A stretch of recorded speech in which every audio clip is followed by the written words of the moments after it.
Anne of Green Gables by L. M. Montgomery. Chapter 9. Mrs. Rachel Lynde is properly horrified.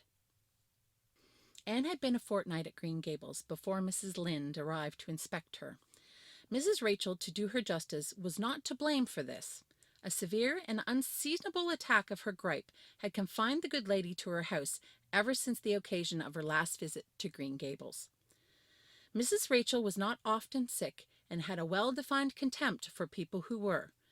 But gripe, she asserted, was like no other illness on earth and could only be interpreted as one of the special visitations of Providence.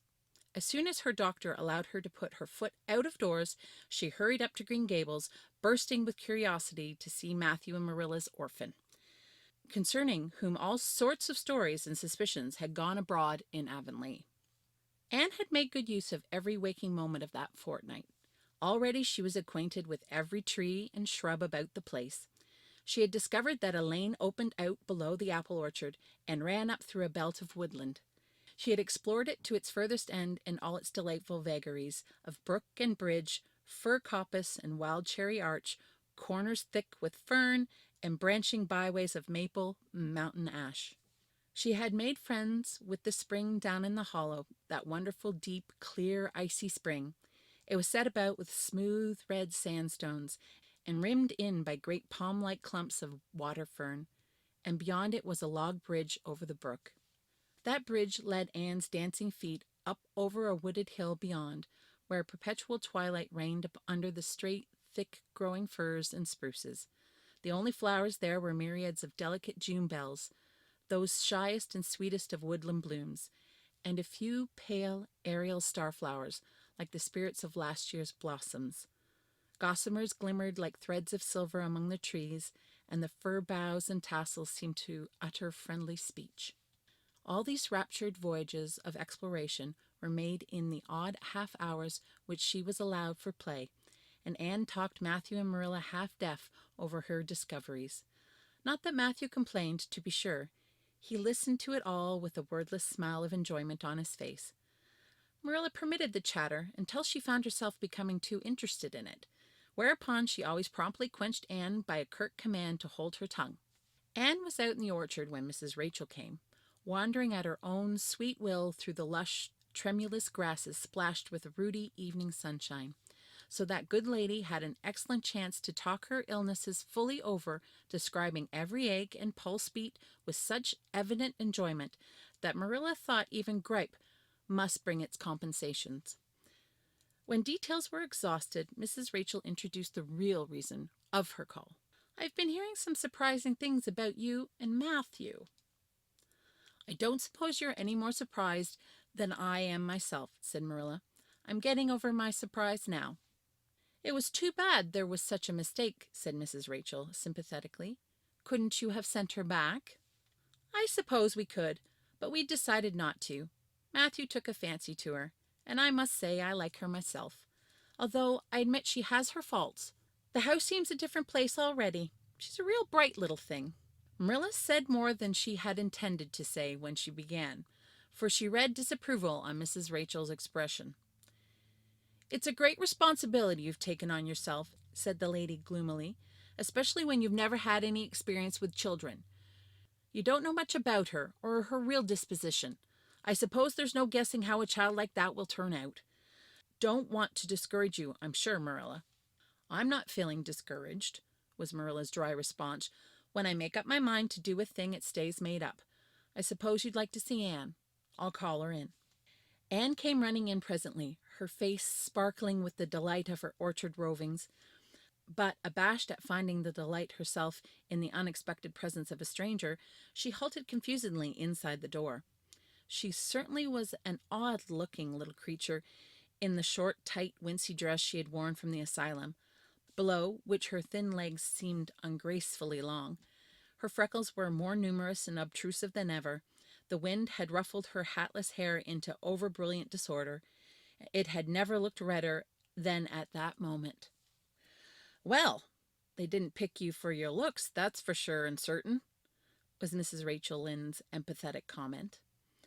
Mrs. Rachel was one of those delightful and popular people who prided themselves on speaking their mind without fear or favor. "She's terribly skinny and homely, Marilla. Come here, child, and let me have a look at you. Lawful heart, did anyone ever see such freckles? And hair as red as carrots. Come here, child, I say." Anne came there, but not exactly as Mrs. Rachel expected. With one bound, she crossed the kitchen floor and stood before Mrs. Rachel, her face scarlet with anger, her lips quivering, and her whole slender form trembling from head to foot. "I hate you!" she cried in a choked voice, stamping her foot on the floor. "I hate you! I hate you! I hate you!" A louder stamp with each assertion of hatred. "How dare you call me skinny and ugly? How dare you say I'm freckled and red-headed? You are a rude, impolite, unfeeling woman." "Anne!" exclaimed Marilla in consternation. But Anne continued to face Mrs. Rachel undauntedly, head up, eyes blazing, hands clenched, passionate indignation exhaling from her like an atmosphere. "How dare you say such things about me?" she repeated vehemently. "How would you like to have such things said about you? How would you like to be told that you're fat and clumsy and probably hadn't a spark of imagination in you? I don't care if I do hurt your feelings by saying so. I hope I hurt them. You have hurt mine worse than they were ever hurt before by Mrs. Thomas's intoxicated husband, and I'll never forgive you for it. Never, never." Stamp, stamp. "Did anyone ever see such a temper?" exclaimed the horrified Mrs. Rachel. "Anne, go to your room and stay there until I come up," said Marilla, recovering her powers of speech with difficulty. Anne, bursting into tears, rushed to the hall door, slammed it until the tins on the porch wall outside rattled in sympathy, and fled through the hall and up the stairs like a whirlwind. A subdued slam above told that the door of the east gable had been shut with equal vehemence. "Well, I don't envy your job bringing that up, Marilla," said Mrs. Rachel with unspeakable solemnity. Marilla opened her lips to say she knew not what of apology or deprecation. What she did say was a surprise to herself then and ever afterwards. "You shouldn't have twitted her about her looks, Rachel." "Marilla Cuthbert, you don't mean to say that you are upholding her in such a terrible display of temper as we've just seen?" demanded Mrs. Rachel indignantly. "No," said Marilla slowly. "I'm not trying to excuse her. She's been very naughty and I'll have to give her a talking to about it. But we must make allowances for her. She's never been taught what's right, and you were too hard on her, Rachel." Marilla could not help tacking on that last sentence, although she was again surprised at herself for doing it. Mrs. Rachel got up with an air of offended dignity.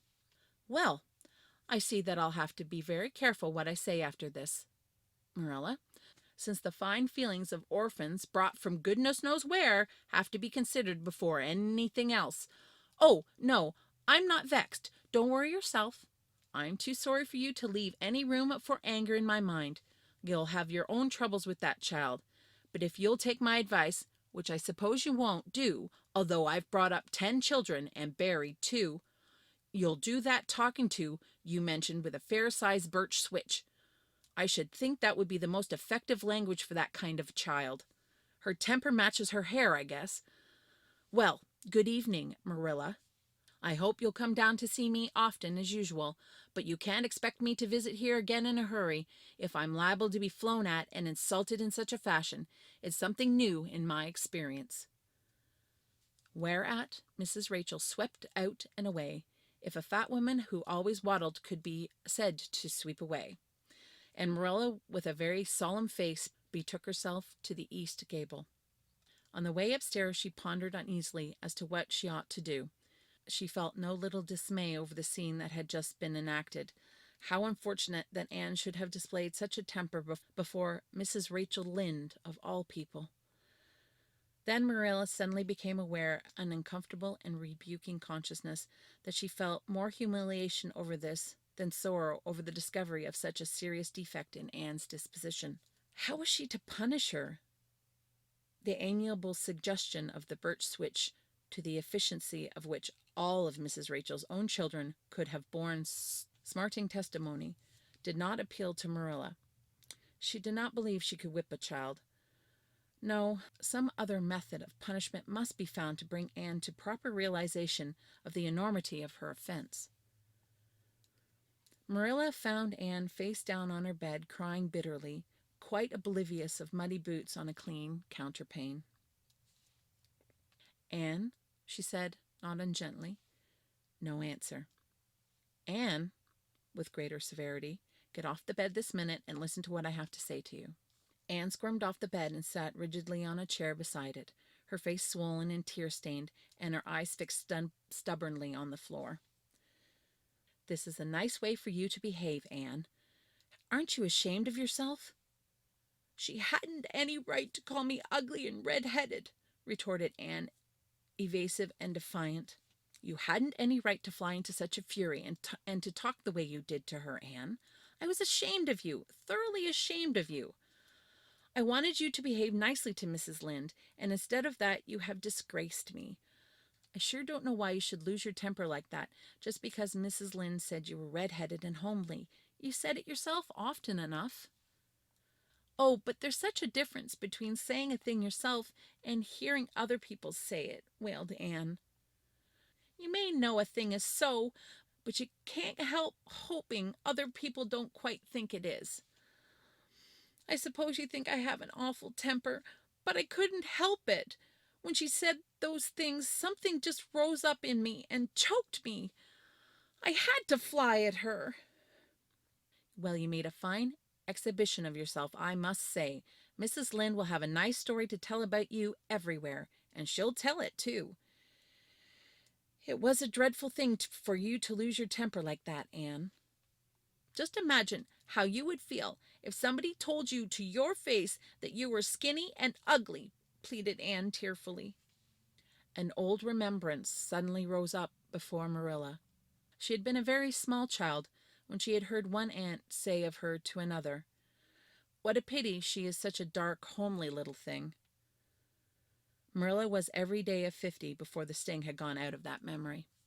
"I don't say that I think Mrs. Lynde was exactly right in saying what she did to you, Anne," she admitted in a softer tone. "Rachel is too outspoken, but that is no excuse for such behavior on your part. She was a stranger and an elderly person, and my visitor. All three very good reasons why you should have been respectful to her. You were rude and saucy and—" Marilla had a saving inspiration of punishment. "You must go to her and tell her that you are very sorry for your bad temper and ask her to forgive you." "I can never do that," said Anne determinedly and darkly. "You can punish me in any way you like, Marilla. You can shut me up in a dark, damp dungeon inhabited by snakes and toads and feed me only on bread and water, and I shall not complain, but I cannot ask Mrs. Lynde to forgive me." "We're not in a habit of shutting people up in dark, damp dungeons," said Marilla dryly, "especially as they're rather scarce in Avonlea. But apologize to Mrs. Lynde you must, and shall, and you'll stay here in your room until you can tell me you're willing to do it." "I shall have to stay here forever, then," said Anne mournfully, "because I can't tell Mrs. Lynde I'm sorry I said those things to her. How can I? I'm not sorry. I'm sorry I vexed you, but I'm glad I told her just what I did. It was a great satisfaction. I can't say I'm sorry when I'm not, can I? I can't even imagine I'm sorry." "Perhaps your imagination will be in better working order by the morning," said Marilla, rising to depart. "You'll have the night to think over your conduct in and come to a better frame of mind. You said you would try to be a good girl if we kept you at Green Gables. It hasn't seemed very much like it this evening." Leaving this Parthian shaft to rankle Anne's stormy bosom, Marilla descended to the kitchen, grievously troubled in mind and vexed in soul. She was as angry with herself as with Anne, because whenever she recalled Mrs. Rachel's dumbfounded countenance, her lips twitched with amusement, and she felt a most reprehensible desire to laugh.